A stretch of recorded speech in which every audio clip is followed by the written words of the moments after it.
Au Cameroun, à moins d'un mois de la rentrée scolaire, les espaces de commerce grouillent de fournitures scolaires. La période est propice chez les commerçants pour réaliser d'importantes marges bénéficiaires. On le rappelle encore, à ceux qui ne sont pas au courant, nous sommes désormais ici, nous sommes ouverts à tout le monde et nous sommes disponibles pour satisfaire chaque parent. Cette année encore, le bruitage sonore est mis en avant comme approche marketing développée par ces vendeurs pour attirer la clientèle. Ils ne sont pas vendus. Ici, tout est grand sauf le prix. On vient d'abord pour la qualité et on y restera éternellement pour le prix. Approchez, venez voir. Oui, monsieur sur la moto là. Vous avez des cahiers de toute ma pagination ici, bien sûr, on va le dire comme ça. Anglophone et francophone de la 6e jusqu'en terminale également. Vous avez le livre anglophone et francophone de la SPIL.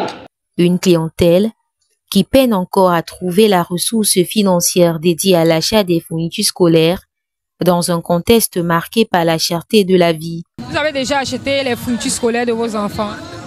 Non, pour présentement, je ne peux pas dire oui. Parce que quoi? J'ai des perturbations au niveau de la vie que nous menons actuellement.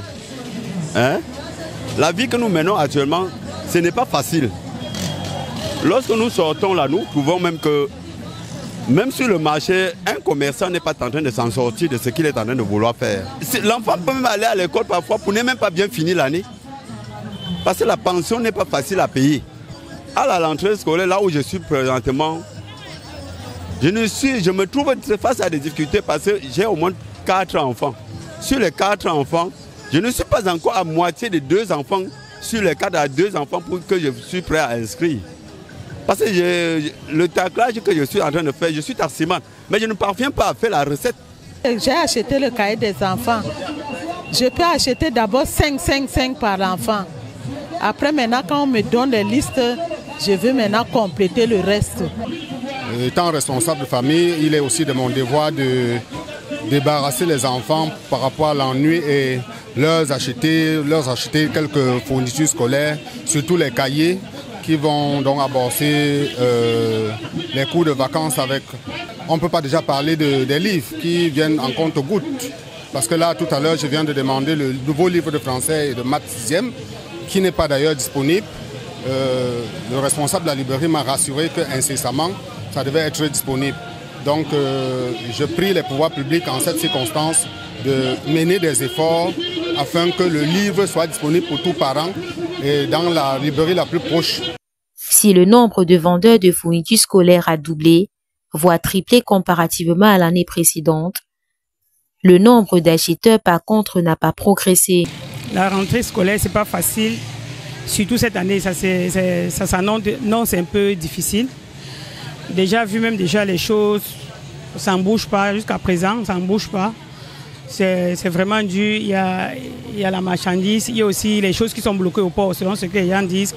Et tout est cher, tout est vraiment cher. Mais sinon là, nous constatons que ça c'est un peu dur, ça serait dur. Voilà les articles que j'ai achetés pour le moment. Mais c'est maintenant les clients qui ne viennent pas pour le moment. L'année dernière, en ce moment-ci, il y a les parents, beaucoup de parents préparaient déjà la rentrée scolaire pour les enfants. Oh, en ce moment-ci, vous voyez, tout est calme. Et puis, quand tu abordes un parent, il dit que c'est chaud, la rentrée c'est chaud. Déjà, comme vous le constatez, la clientèle se fait rare, dû au manque de livres. Parce qu'à ce jour, on a, avec les livres qu'on a changés, du premier cycle, de la 6e en 3e et de From 1 en From 4, à ce jour, dans les années antérieures, il y avait une certaine affluence due au fait qu'on trouvait tous les livres dans les librairies. À ce jour, ce n'est plus le cas parce que les livres sont indisponibles.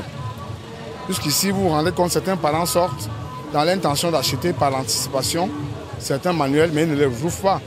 Parce qu'une fois que le parent trouve un blocus au niveau de la disponibilité des livres, parce que la première chose qui fait sortir le parent de la maison, au-delà des cahiers, c'est d'abord le livre. Quand il comprend les cahiers, les livres ne sont pas disponibles, ils émettent de la réserve. Au-delà du commerce des fournitures scolaires qui cristallisent l'attention, les enregistrements sonores et autres affiches scandent les espoirs aux examens scolaires des collèges et des écoles privées. Dans ce four tout teinté de mensonges, le parent a l'ambiguïté de choix pour sa progéniture. Tous ces indicateurs démontrent à suffisance que l'école d'aujourd'hui met en avant l'aspect capitaliste au détriment de la formation intégrale de l'apprenant qui est appelé désormais à payer très cher pour un résultat médiocre en fin de formation. Le taux élevé des chômeurs diplômés illustre cette triste réalité encouragée par le système gouvernant.